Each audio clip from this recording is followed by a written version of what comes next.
The name of my talk is Isometries of Mukai lattices, and I want to begin with the definition. Definition 1, a Mukai lattice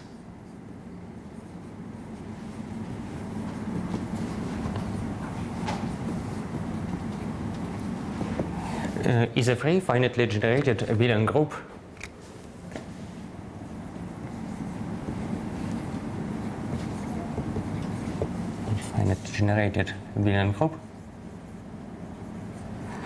equipped with a unimodular bilinear form.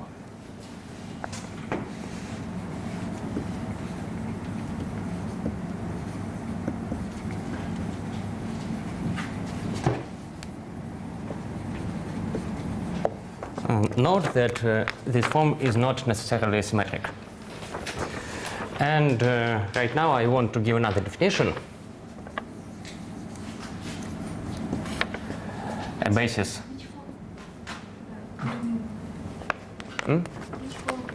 Unimodular. Unimodular bilinear form beta. And what does it mean, unimodular? Unimodular, for example, its Gram matrix in any basis is invertible. As a matrix with integer entries. So you take some basis in your lattice, yeah, and you write the corresponding matrix of the form in this basis. Yes. So matrix entries are values of this form on all possible pairs of basic vectors. Yeah. And this matrix should have determinant plus minus 1. Yeah. Okay. This is integer. It's integer form. I did it. It's integer form, and the unimodular is equivalent to that. It have unit on some arguments. Yes. No. Not. No. It's not equivalent. Another definition: an except a basis of. Let us denote this Mukai lattice by M. A basis of M is called exceptional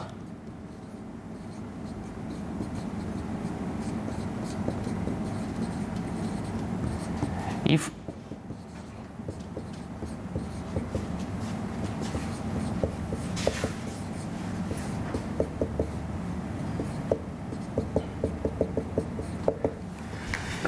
these conditions hold. This means that the matrix of this form and this basis is upper triangular with units on the main diagonal.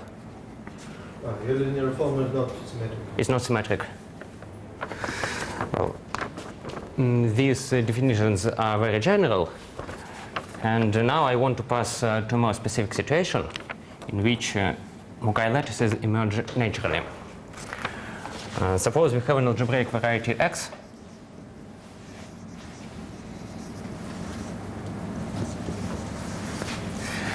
Then we can consider its Grothendieck group, K0 of X. Should I say what it is? You should explain what it is. You should define it. Yes. K0 of X is just formal linear combinations with integer coefficients of vector bundles of finite rank over X with the following equivalence relation. If we have a short exact sequence of vector bundles, then we say that the class of B is equal to the sum of the classes of A and C. But it's better to write the definition B. The definition of X equal K0 of X is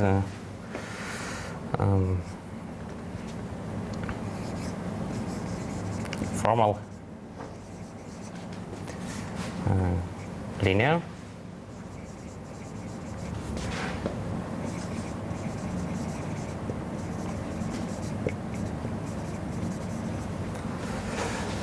of vector bundles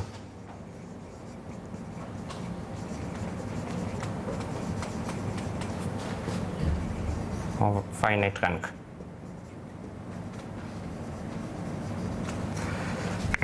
vector bundles over X. Bundle, it also makes sense to report. This modular, this equivalence relation. And the vector bundle, I will not give a formal definition. It looks like this. We have an algebraic variety X, and a vector bundle over X looks locally like this over every point. It should be some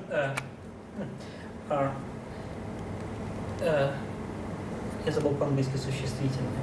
What? Noun? Noun. It should be something like this, because vector bundle, this is when we have no. Vector bundle is some verb. Okay, okay.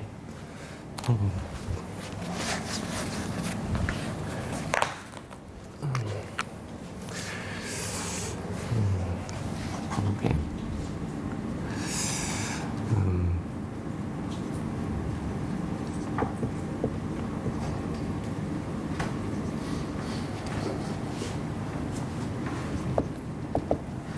Vector bundle over X is the following thing.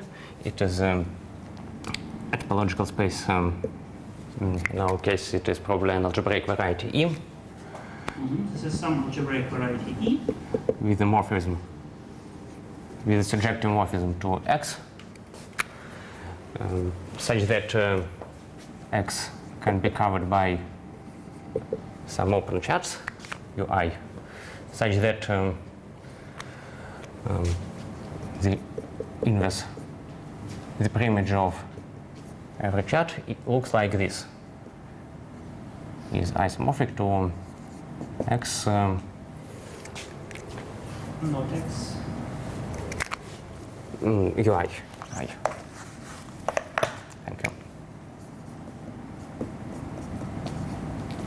you. This is if I speak about real vector bundles. Leave over real numbers. So your X is algebraic variety. This is algebraic variety. Let us take complex numbers for some n.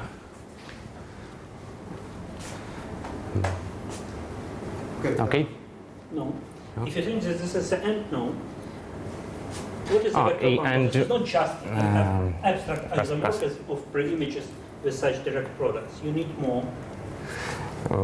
Okay, I agree. Such that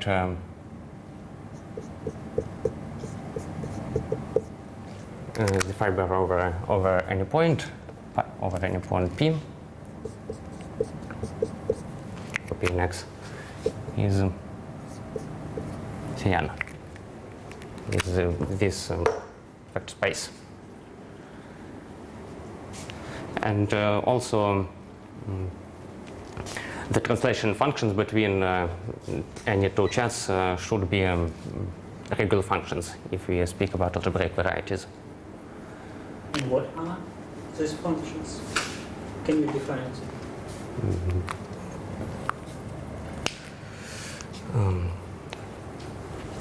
Okay.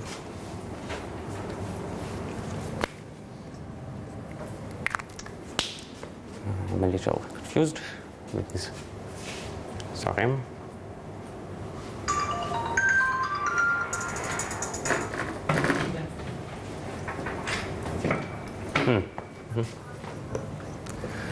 And if a point P lies in the intersection of two chats, Ui and Ug, then we can take the following thing. We can consider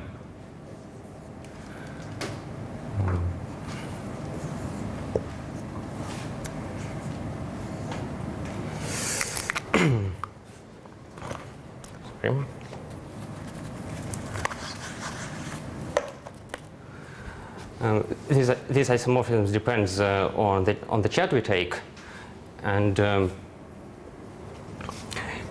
we can take. I should denote it somehow. Notice for these isomorphisms, I don't know how to do it. Yeah. I want to say this. I'm going to. I think I should denote this by some letter. for example, Fi.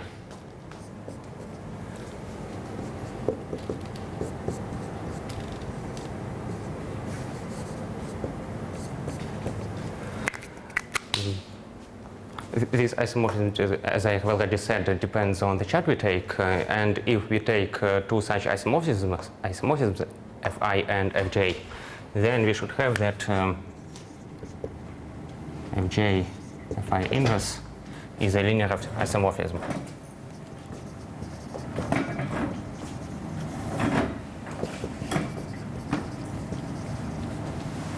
Orthomorphism.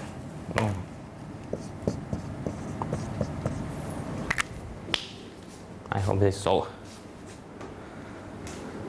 I'm sorry, and finite rank means that n is finite, yes? N is finite. In our case, n is finite. One question I have. Maybe in some situation, these vector bundles can they be viewed as projective modules of finite rank over X? Like the definition of K0 I know is like stable isomorphism classes of projective modules. I'm going to use this definition, just finite rank vector bundle. I'm sorry, and these relations is the relations which you give upper S, all linear combinations divided Modular by this relation. modular this equivalence relation, yeah. The Finnish questions was about definition of vector bundle, right? No. I was saying like K0 of X, can it be also defined as isomorphism classes of finitely generated projective modules up to this relation? So if there is an exact sequence like this, we have equal these two classes. So basically what it happens if two projective modules are stably isomorphic, they are in the same class in K0X. In algebraic K theory, I think. And what are projective models? Projective models are direct summaries of free models. Like And what is a free model? free model means of like for a ring R, Rn is a free model. No, for rings this is clear, but if we consider vector bundles over algebraic variety. So this is what I'm asking. Is there any relation? Yes. Suppose it is an affine algebraic variety. Then is it a projective model over a string of regular functions? Actually, we are going to work in the case when X is the complex projective space. Okay. It is the only case we are interested in. Okay, this was the definition of vector bundle, and now I'm going back to this. We can equip K0 of X with the so-called Euler form.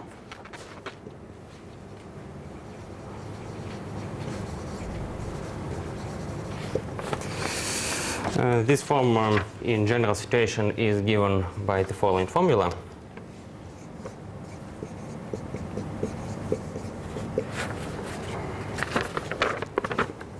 It is the following alternating sum.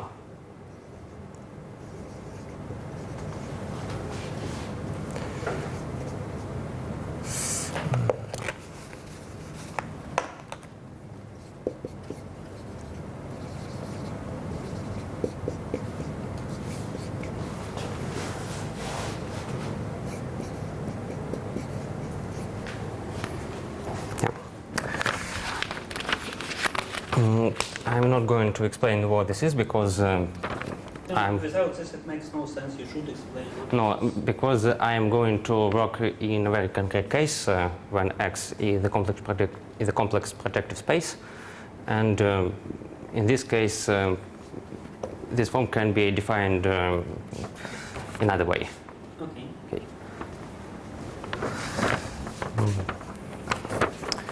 Suppose now that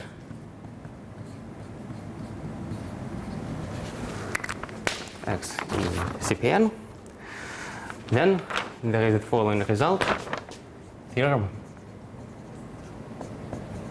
by Beldiev is that K0 of Pn. From now on, I will denote this simply by Pn. We assume that everything is over C. Yeah. it is isomorphic to the free abelian group of rank n+1, and also it has many exceptional bases. For example, the following basis. The following collection of line bundles is a basis, and it is an exceptional basis of K0 of Pn.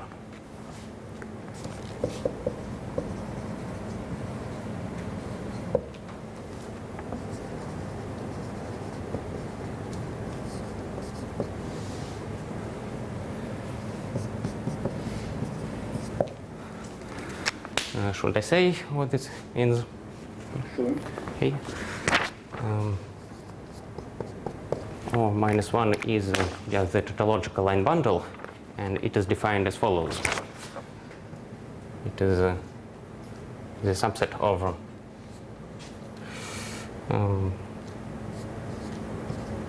Pn times V, where Pn is the projectivization of a vector space V. And it consists of the following pairs of the pairs PV, such that it looks like this. We note that Pn can be viewed as the collection of one-dimensional vector subspaces of V. So this makes sense. And informally, this means that over any point lies its vector space, its corresponding vector space. Corresponding line, right? Yeah. One-dimensional vector space, it is a line, yes. And one is the dual of O minus 1. And what is this? It is there is a general notion of dual vector bundle. And, informally speaking, how to say this?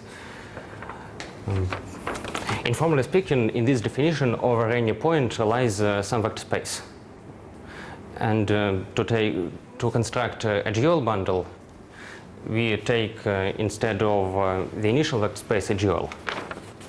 But why should we obtain some algebraic variety again? That also It can be proved by some rather technical calculations. I don't want to do it right now. Okay, it's better to explain everything.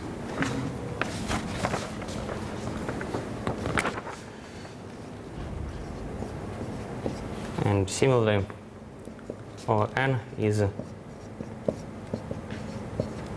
the nth tens power of O1. And here the situation is similar. Locally, we just take the nth tens power of the corresponding vector space, the corresponding fiber. In order to prove that it gives us some algebraic variety, we have to do some calculation. I hope this is classical fact. No, but at the level of one fiber, it's not clear, because if you take one fiber, this is a line. Yeah, I know. Space to one line is a line. Tensor power of a line is a line. So it's not clear why do we obtain new vector bundles and so on. I understand it's not clear, but I hoped it's a classical construction.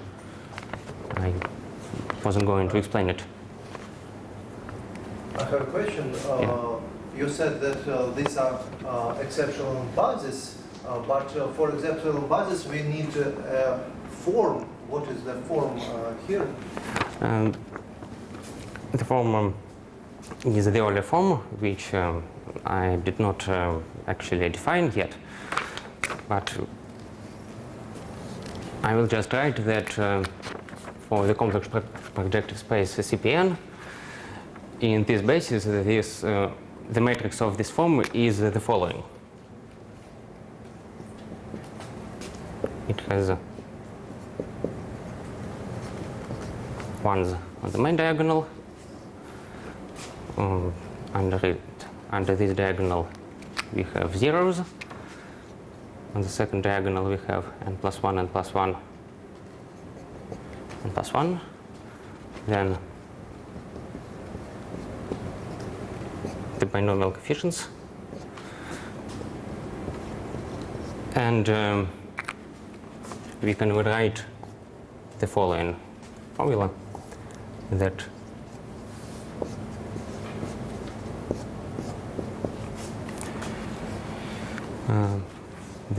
its value on the pair or k or m is the following binomial coefficient, n plus m minus k over n. Yeah. It is the statement of the theorem. I'm going to use it as a known fact. Okay, so it's exceptional basis just by definition, and somehow in our definitions it's fine. We can, in this particular case, define chi by this. No, but this is, but then it's completely trivial theorem. If you do like this, then you just compute this matrix, okay? It's like this. Okay, I understand the how question. you obtain zeros under the diagonal by this formula. Look. No, it is easy to see that this formula agrees with this matrix. When you take a point under the diagonal, you will obtain, take point 2, 1. What will be the value? 2, 1. And maybe it's better to write here because it's non-visible. We have n minus 1 over n. It's a 0. By assumption, such binomial coefficient, you assume that they are 0. It's not even by assumption, it is just given by the following formula. N minus 1 minus n plus 1 over n factorial. We have 0 here.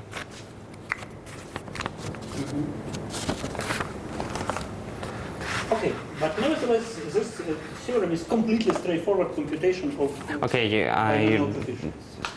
what I said isn't good. We shouldn't define chi by this formula. The statement of the theorem is that if we define chi like this, still I don't want to explain completely what this means. Then Beldiev proved that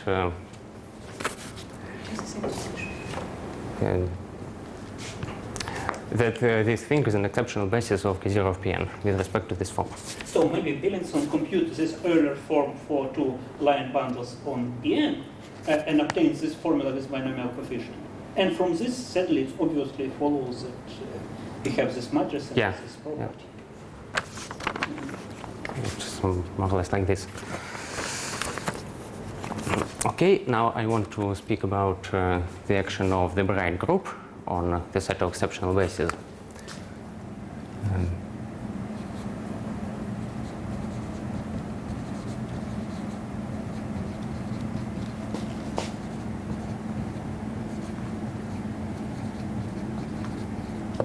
The Bride group on n strands is defined as follows.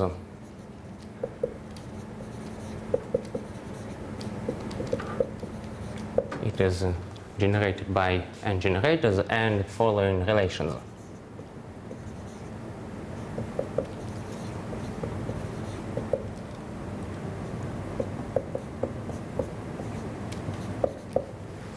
If I minus g, if the absolute value of I minus g is greater than 1, then the corresponding generators commute. And also we have the following relation.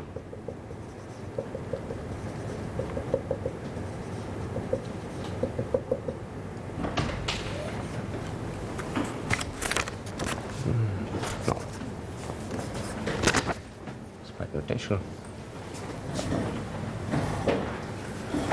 So you already learned what is a braid group from Victor's talk at the beginning of this year. Okay. And it turns out that Bn acts on the set of exceptional bases of any Mukai lattice over rank n, of rank n plus 1. by the following formula. If we have an exceptional basis 1 or 2, etc. n plus 1, then Gi sends the pair ei plus 1 to the pair ei plus 1 minus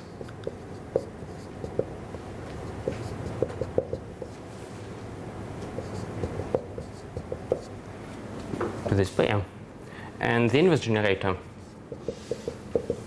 sends the same pair to I plus 1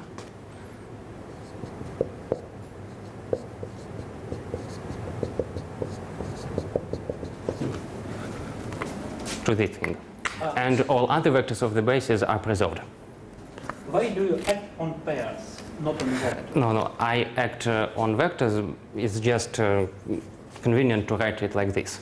The vector ei is sent to this thing. The vector ei plus 1 is sent to ei. On the two vectors are changed, and we write on those vectors. And so all other vectors are fixed under Yeah. I just generated. I sent it, but I did not write it.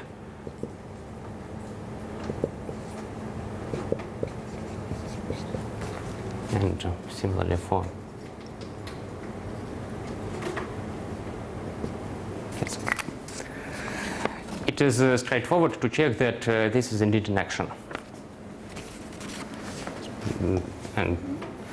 And that this agrees with these relations. I'm sorry, but what is the aim of the talk? So what we are going to do today? Well, right now I am speaking to give some motivation why it is interesting to study the group of isometries of K0 of Pn. And then I want to compute it more or less explicitly. You claim that this is not just an action, but this action preserves your bilinear form? No. This is just No. some linear No. action. It sends an exceptional basis to an exceptional basis. But to another exception. Another, probably With another. another matrix. Yes, yes. Okay, you asked about the aim of the talk. I'm going to prove that, no, not K0 of Pn, but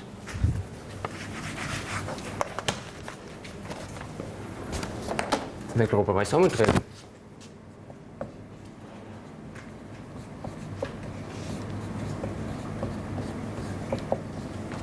is isomorphic to the direct product z over of the group of two elements, and the free abelian group of this rank, the integer part of 1 plus 1 over 2. But there is one more important point which we didn't discuss in Belinson's theorem. Can you explain how this isomorphism is obtained? The first line in the formulation of the theorem. What do you mean?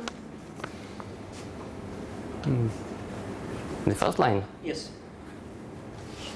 We have a definition. What is K not X? How does it follow from this definition that we have this isomorphism? It doesn't follow. It is not completely clear that we have this isomorphism. It is the statement of the theorem. How to prove it? Just maybe some sketch. Sketch.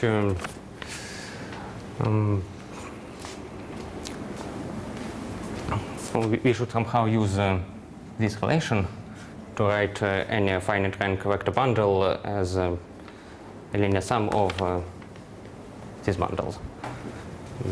So the statement is that any vector bundle can be uniquely decomposed into the direct sum of this complex n plus 1 vector bundle. Yes, yes. Up to this equivalence. If we don't consider this equivalence relation, then it's not true. Okay, say O minus 1. What will be the expression? O minus 1. I forgot the formula.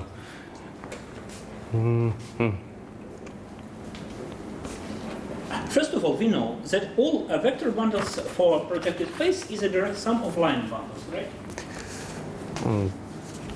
Not under this equivalence relation. Under this, no. In general, this is not true. In general, this is not true. It's only true for the projective line, CP1. This is arbitrary projective space. Да. Yes, yes. So maybe you can comment on this first line of the statement. Why do you have such a isomorphism? I cannot prove it right now.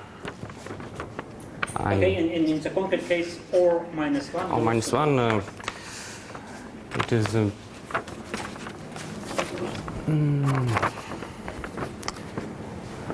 I don't know if I can find it here.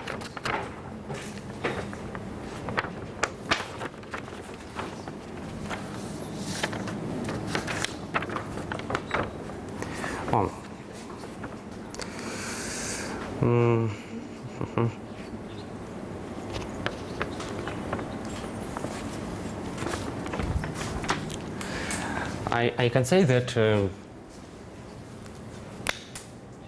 O minus 1 is the sum of these things, and the coefficients are some binomial coefficients. I don't remember which ones. But what does it mean geometrically in terms of such exact sequences? Geometrically, I don't know how to say this.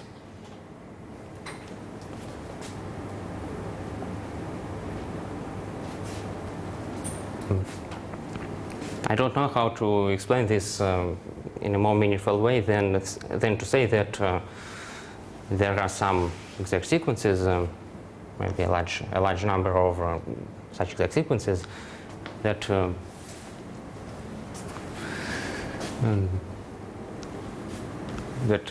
give us such an isomorphism. And I don't know how to explain this more clearly. And, sorry. The question about other, if I have just a generic matrix, it's a complicated task to compute isomorphism, isometric group for generic case. So you just computed for this matrix, yes?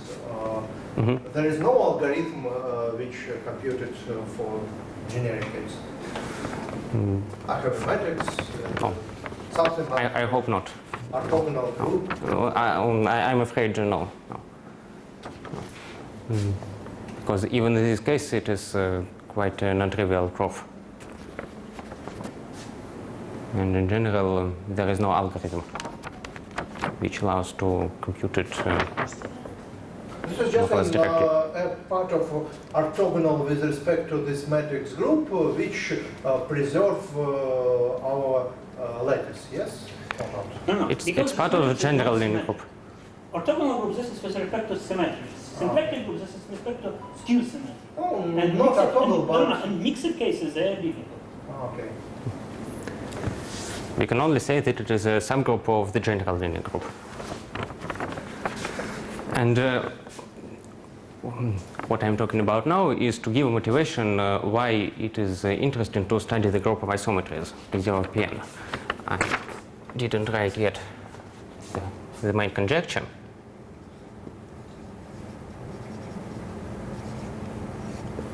There is the following conjecture that the group spanned by these are called left and right mutations of exceptional bases.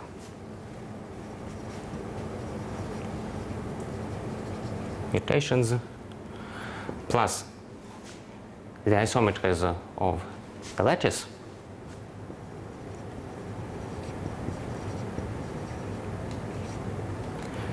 this group acts transitively on the set of all exceptional bases.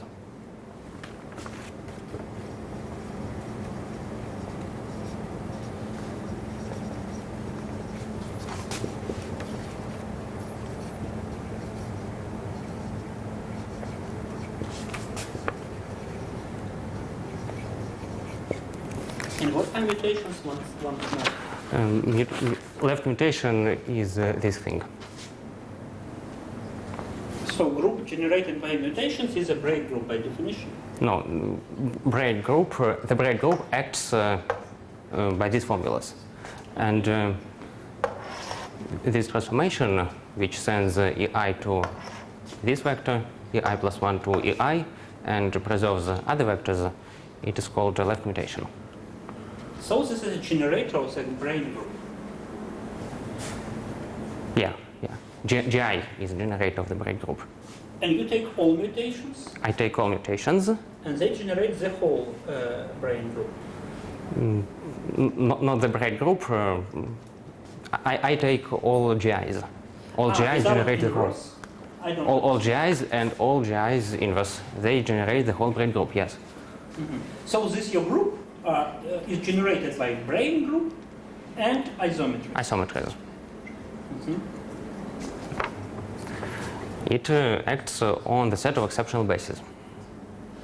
It is not clear, because if you take one concrete exceptional basis, then you can check that your brain group sends it to some another exceptional. No, one can check that it sends any exceptional basis to an exceptional basis.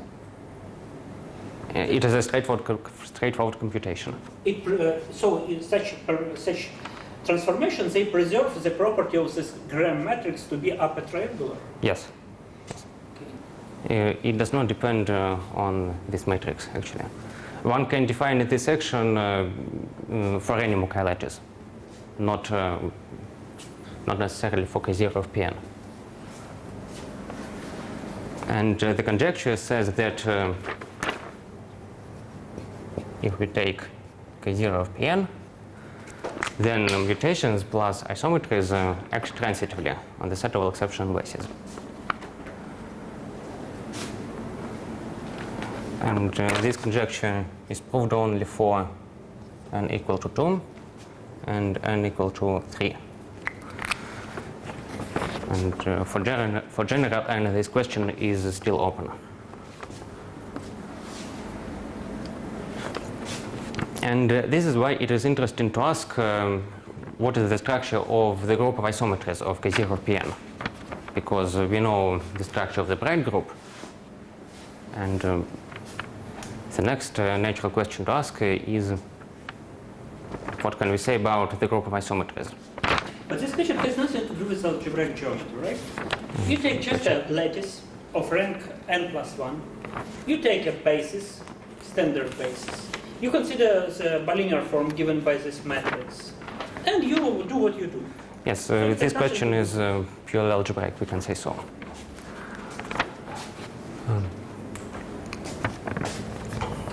And now I'm going to prove this proposition. But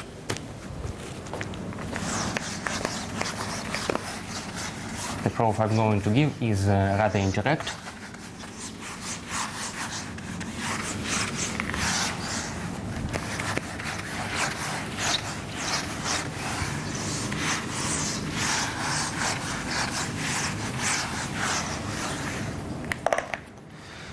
And the main idea of this proof is to consider the so-called realification of K0 of Pn. Formally, it is the tensor product of K0 of Pn and R. And I'm going to study the following group.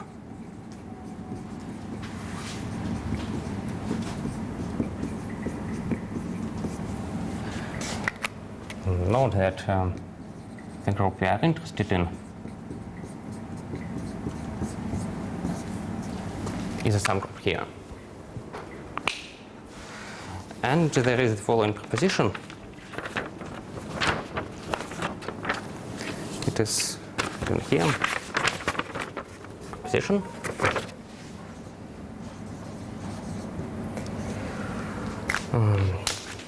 I'm not ready yet to state the proposition because I need to give some preliminaries. The first thing I want to say is that there is another basis of K0 of Pn we are going to work with. And this basis is following.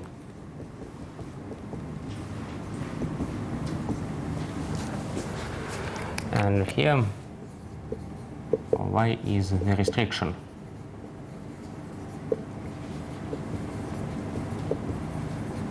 of the structure of O to y, to a subvariety y of Pn.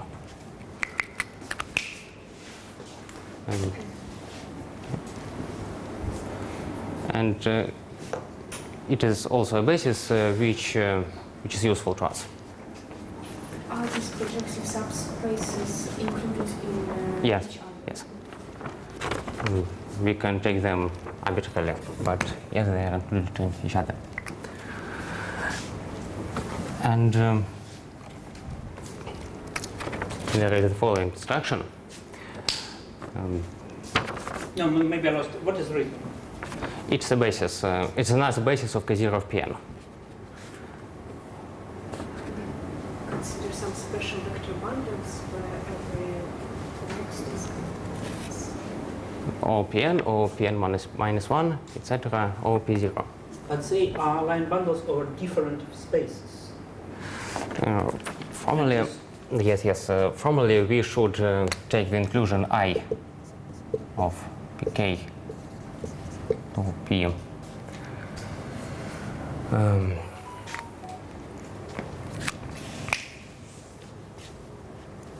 Probably.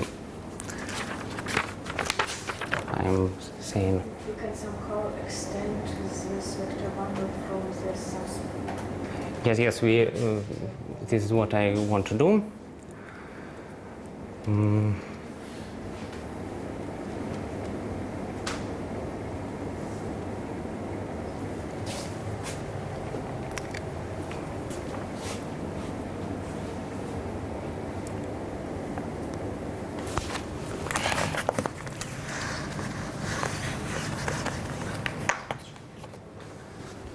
I forgot how to say this.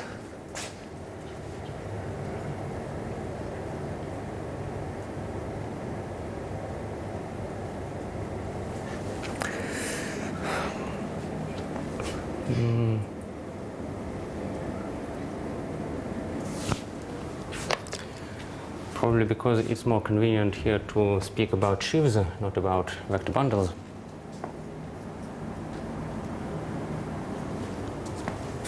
Certainly you can restrict shift or line bundle to a subvariety. To a subvariety. But then you will obtain line bundle over another variety, over subvariety.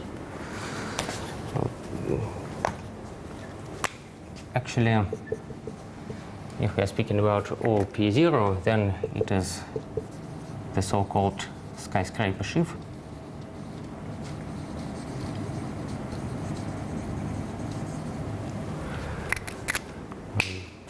Which is just the following. It's a section, we should say what are its sections over any U in Pn.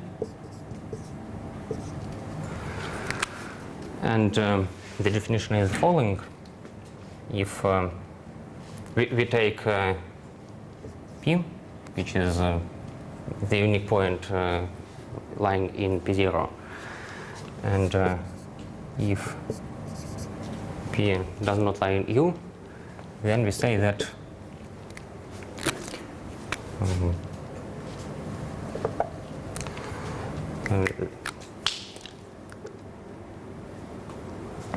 the sections over U is 0. But I'm speaking badly because I should be speaking about sheaves, not about line bundles. Okay, but this is not a sheaf of sections of any line bundle. It cannot be trivial over.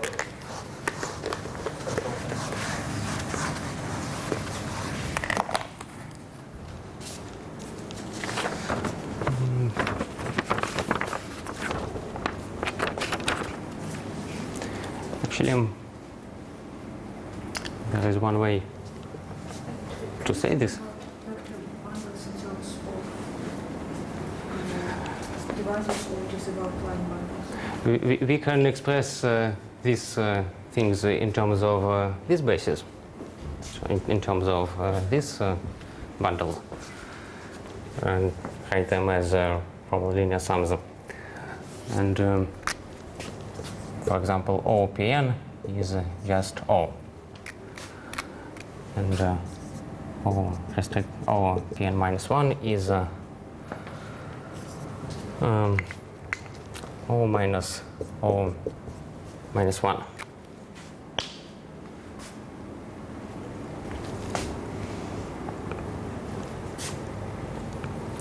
And there are similar formulas for OPN minus 2. I'm afraid I cannot remember them now.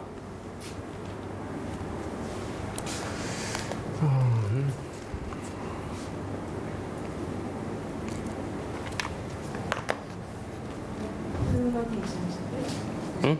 We will not need these formulas. No, we will not need them. Yes.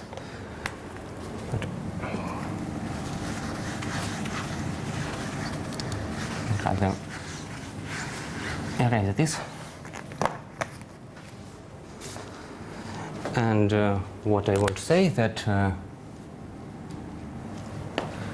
K0 of Pn can be canonically identified with the module Mn of integer-valued polynomials of degree not greater than n.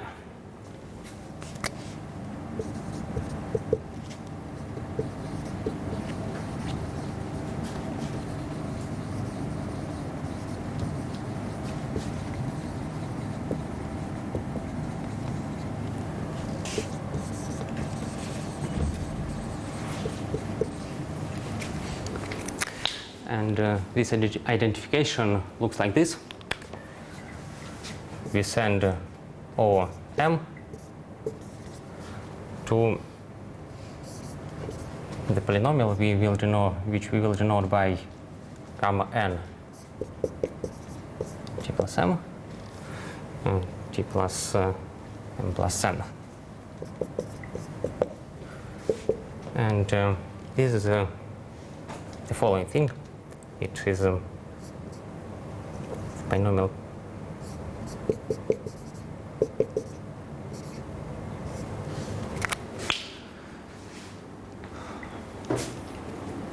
it is the following binomial coefficient. It is a well-known fact that Mn has a basis consisting of binomial coefficients, and in fact we can identify OM with this standard basis with the basis consisting of binomial coefficients. It's unclear what is written. So K naught Pn is isomorphic to Mn, and I defined what Mn is. It is the module of integer-valued polynomials of degree not greater than n. And what is after Mn? It is some module of in Q of t. This is some subspace of the polynomial space. Yes. But on the left-hand side, we have a lattice, and this is integer-value polynomial, so they form a lattice.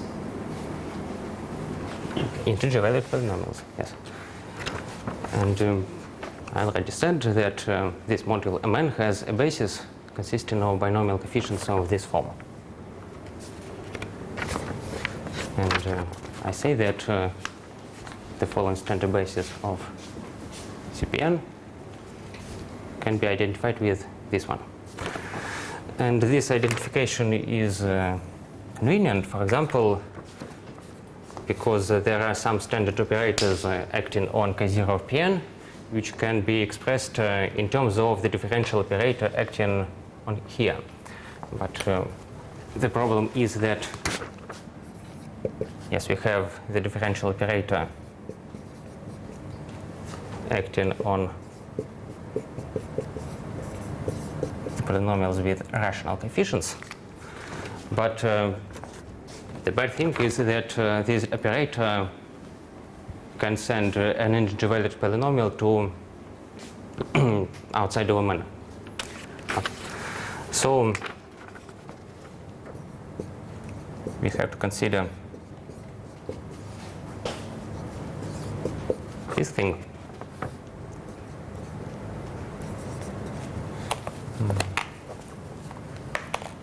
Okay.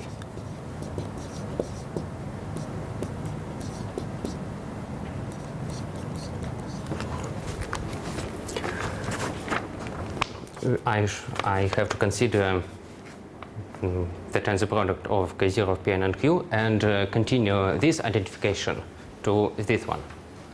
These are polynomials with rational coefficients of degree not greater than n. And then we have the differential operator d acting here, so we obtain an operator acting here. And I will also denote it by d.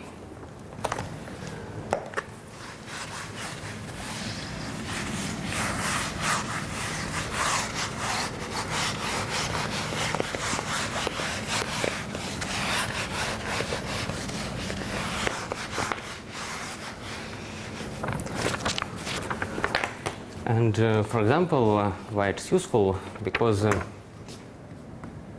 there is the following shift operator, which sends any shift E to E tensor or M. In terms of the operator D, it can be expressed in this way.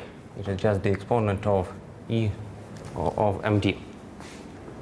And in terms of polynomials, it sends f of t to f of t plus m.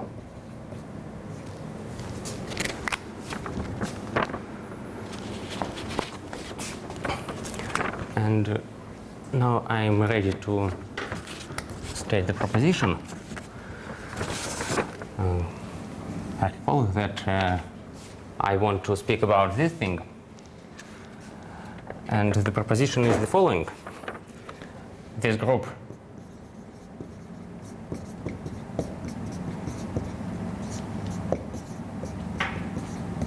has two connected components.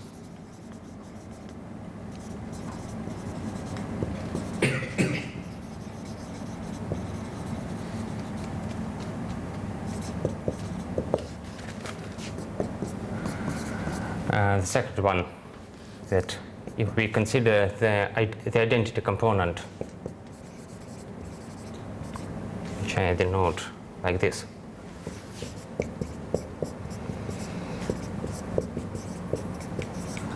then it is isomorphic to r to the power n plus 1 over 2. And moreover, we can write explicitly a basis of this group G. And it looks like this.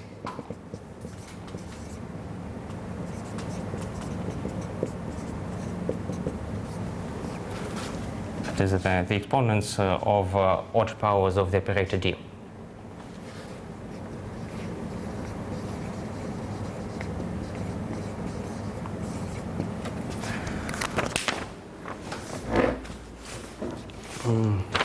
And the proof I wanted to give is rather indirect.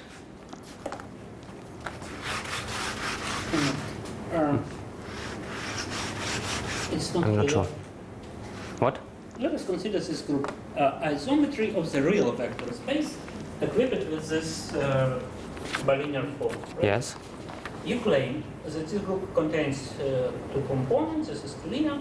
The identity component is isomorphic to the real vector space of certain dimension, and this is isomorphism of groups. It's isomorphism of groups, yes. With respect to just vector addition. Yes. And then it makes sense to construct basis of this group. Yes. And these are exponents of this derivation into some powers. Okay.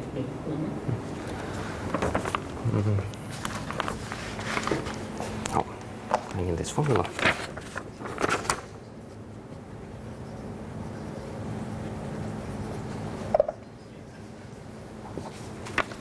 And this agree with this claim. Because when you take a tensor product with R, then this component of order 2 disappear, and free part will be the vector space, right? Well, okay. Actually, this proposition was proved by Grothendieck about 30 years ago. And what I proved is this thing. And also some others. I'm not sure if I have time to prove this proposition right now.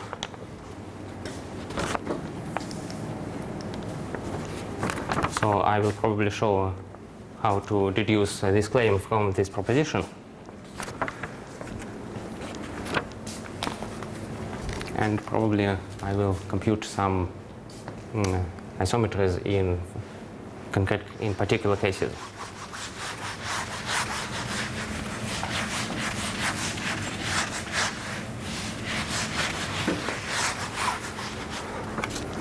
Okay, first I want to define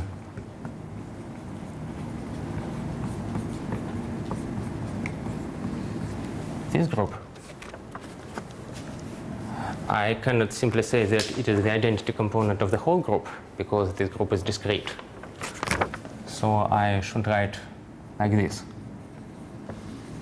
I take the whole group of isometries and then I intersect it with the identity component of the tensor product. And first, a simple lemma is that actually I should reduce it from here, that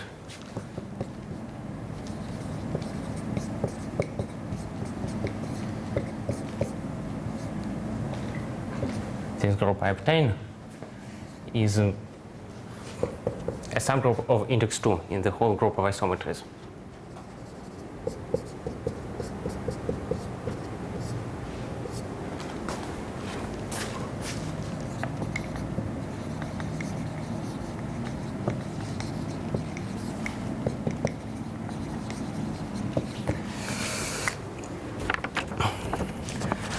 Actually, if we know that the whole group of isometries of the realification of K0 of Pn has two connected components, so the identity component is a subgroup of index 2 here. So we only have to show that there is some isometry which does not lie here. And for such an isometry, we can take the operator sending e2 minus e, multiplication by minus 1. It clearly does not lie here because, for example, because all eigenvalues of this operator are minus 1, and all eigenvalues of an operator of such form, of the exponent of some nilpotent operator, they are 1s. So this operator does not lie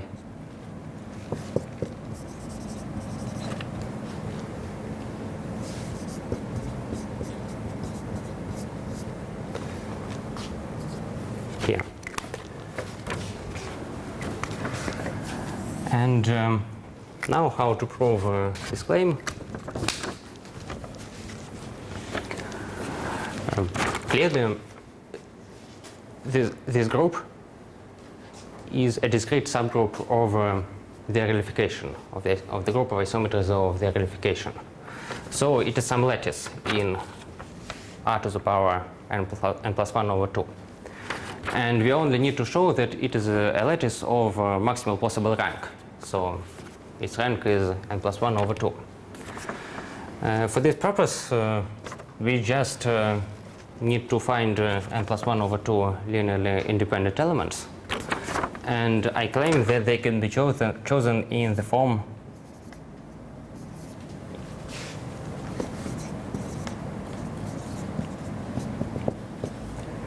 the exponent of a1d, the exponent of a2d cubed, etc.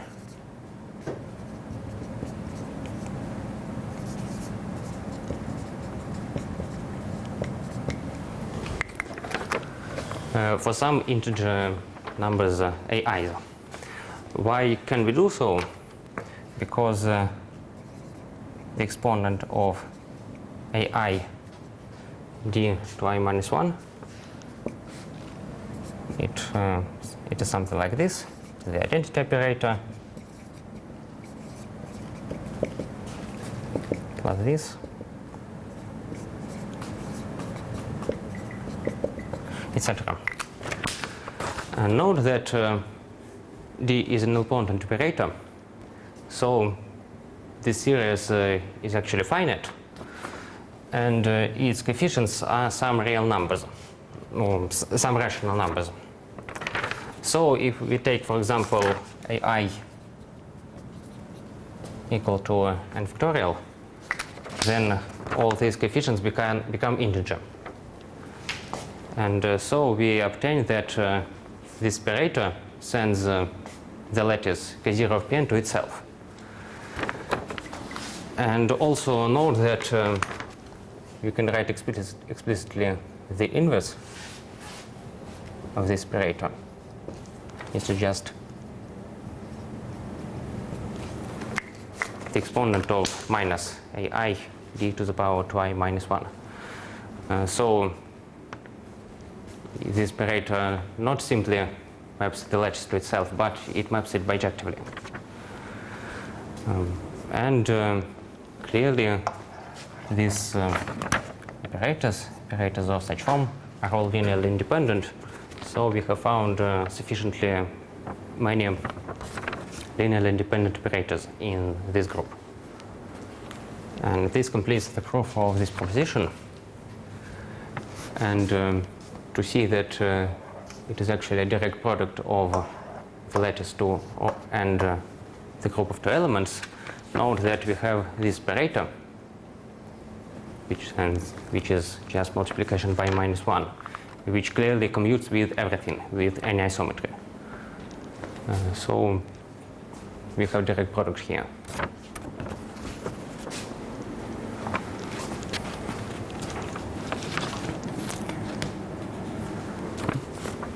Okay.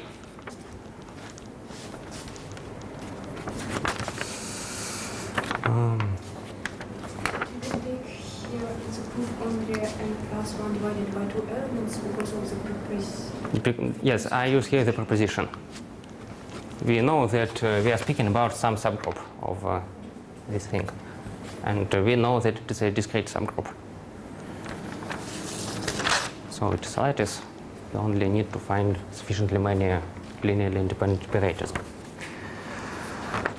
And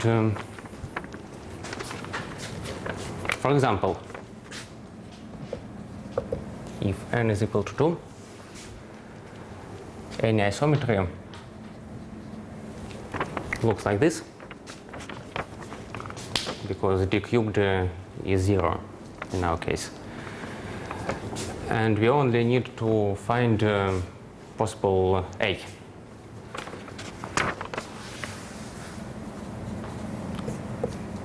We know that the exponent of ad is 1 plus ad, and because d squared is no plus, probably we should take this, but d cubed is 0. And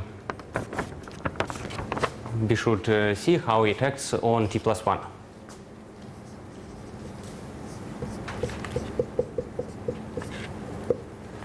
It sends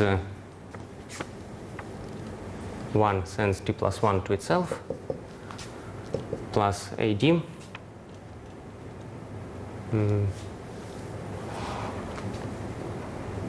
sends t plus 1 to a. And this polynomial must be integer valued, so a must be an integer number. And vice versa, if a is integer, then clearly this polynomial is integer valued. So in this case, the group of isometries is generated by e to the power d, which is simply a shift, sending f of t to f of t plus 1.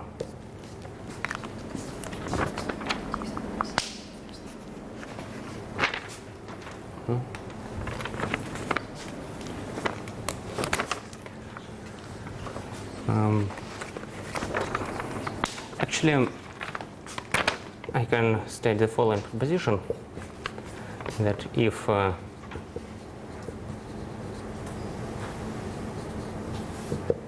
operator of such form is an isometry of the lattice,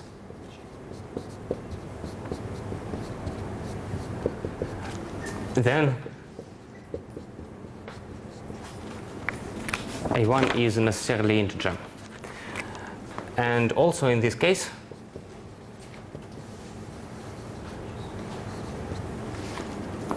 for any integer number B1,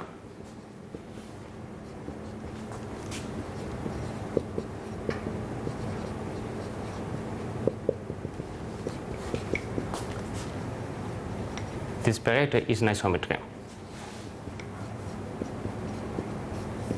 P0 of Pn. And how to prove it? Just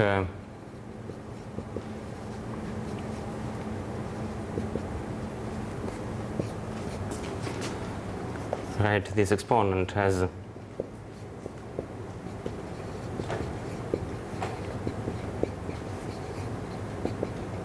explicitly.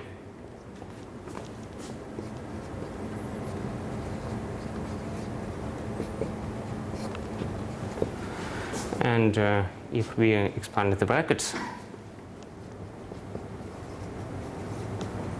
then we have that the coefficient of D is A1. So if we denote this by phi, then we have that phi sends t plus 1 to t plus 1 plus A1. And again, we have that A1 is an integer. And to prove the second part of the proposition, we just know that we can compose phi with this operator. Note that this operator is an isometry, because B1 minus A1 is an integer number. And this is exactly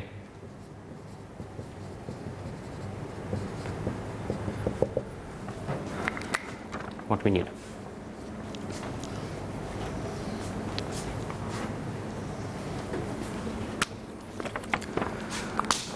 And I suppose I will finish with some further examples. For example, if n is equal to 3, then we have two generators of the group of isometries. The first one can be taken in this form, the exponent of D. And the second one is e to the power AD cubed. And we need to find A such that it's an isometry. It's the lattice to itself. Just note that this is this thing. And the polynomial which I denoted once by gamma here is sent by this operator but to A plus this polynomial. One sends this polynomial to itself and AD cubed sends it to A.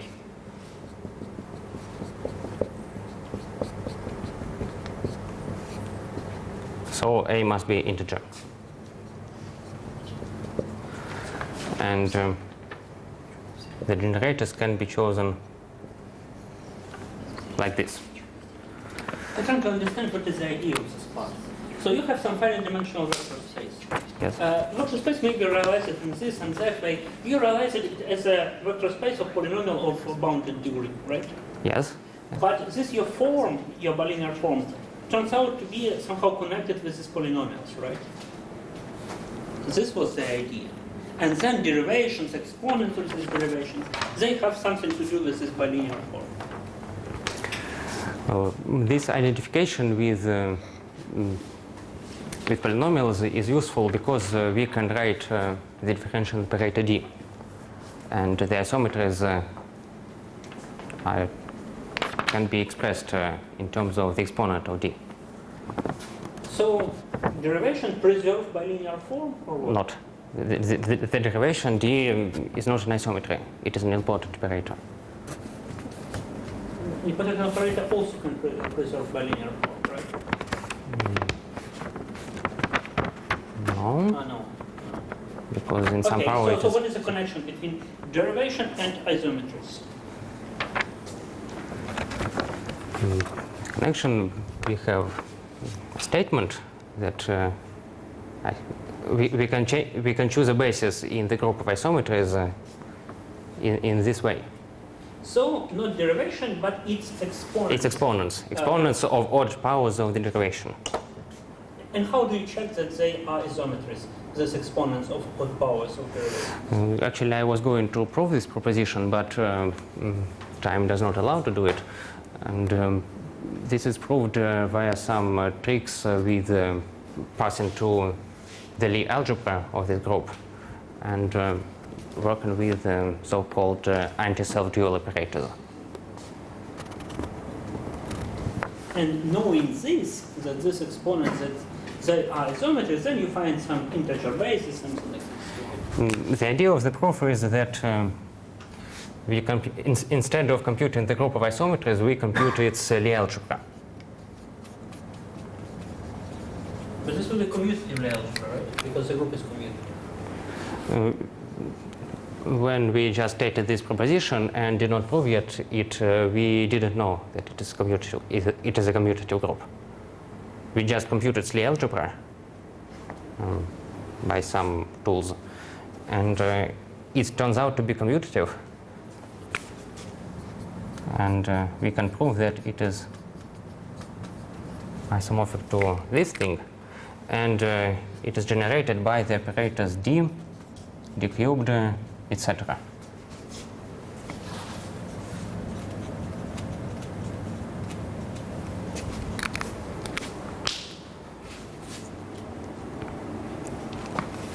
Again, this is not a short proof.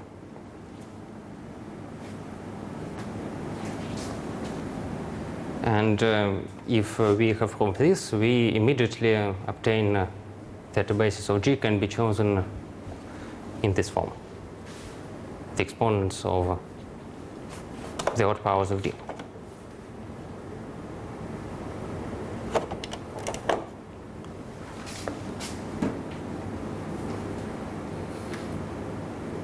Is it clear? Up to some non-proved model of this result? Model of this result. But again, we've almost run out of time. So I'd rather finish with these particular examples. If n is equal to 4, we can choose the generators in this way. The exponent of d and the exponent of 2d cubed. And the proof is similar to this one. We just should consider the polynomial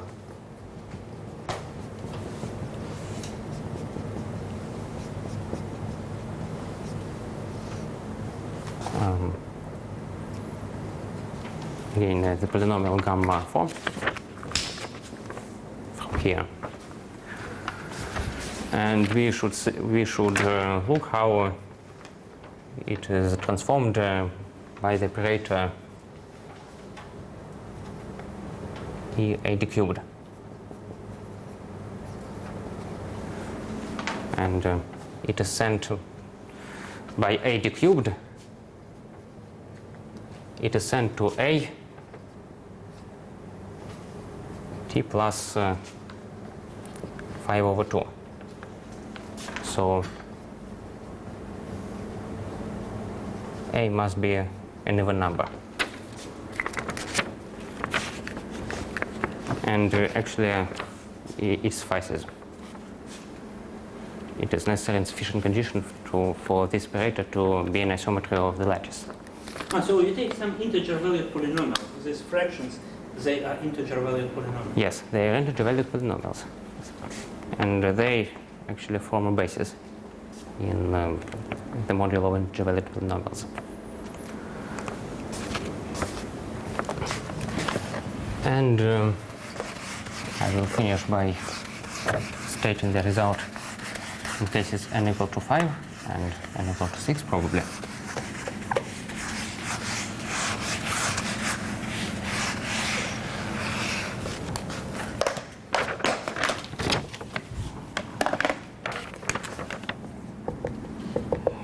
In case n equal to 5, the answer is the following. The generators of the group of isometries can be chosen in the form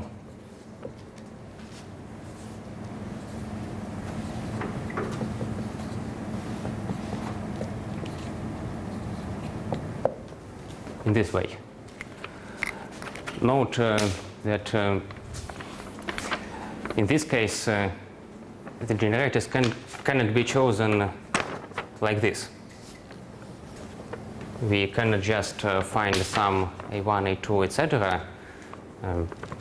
Probably integer, probably not integer, such that such operators form a basis of the group. We need to do some transformations here. And in case n equal to 6, we have this.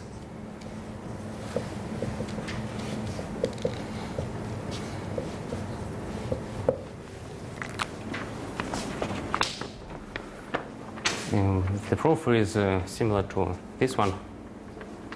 Just need to see how the exponents of such kind act on these integer-valued polynomials of this kind.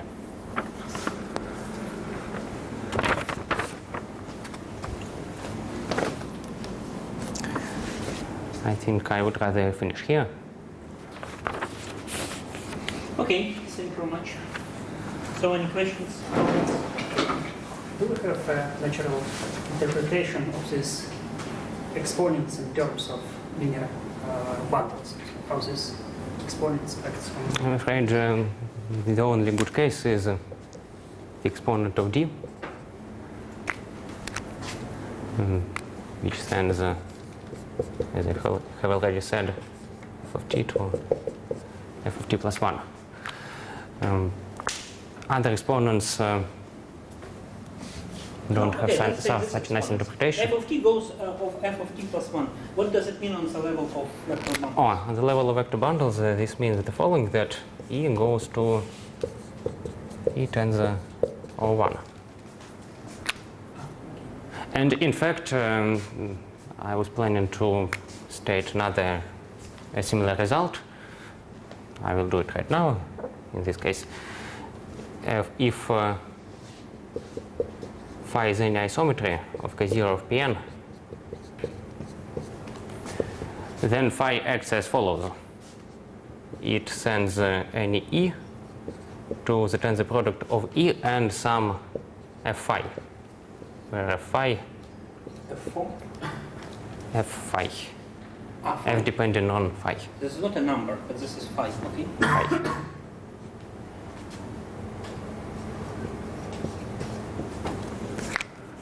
For example, if this is an isometry of this thing, of this kind, the exponent of d, then f phi is O1. And is it clear that such a tensoring is an isomorphism of these Mukai lattices? Not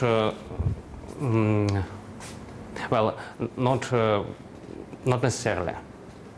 I only say that for any phi there exists some f phi in K0 of Pn such that phi acts like this. But vice versa, if you have such an operation on vector It bundles, is tensor, probably it's maybe not isometry. not only an isometry, it may be not a bijection, not an isomorphism of vector spaces. But if you have an invertible sheaf, if you have an invertible line bundles, If should it is be tensor by invertible, two then or one. of course it is, yes. For example, O1 is an invertible line bundle. and it corresponds to the exponent of D.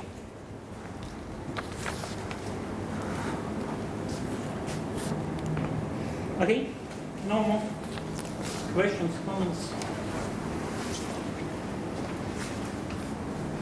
Ну тогда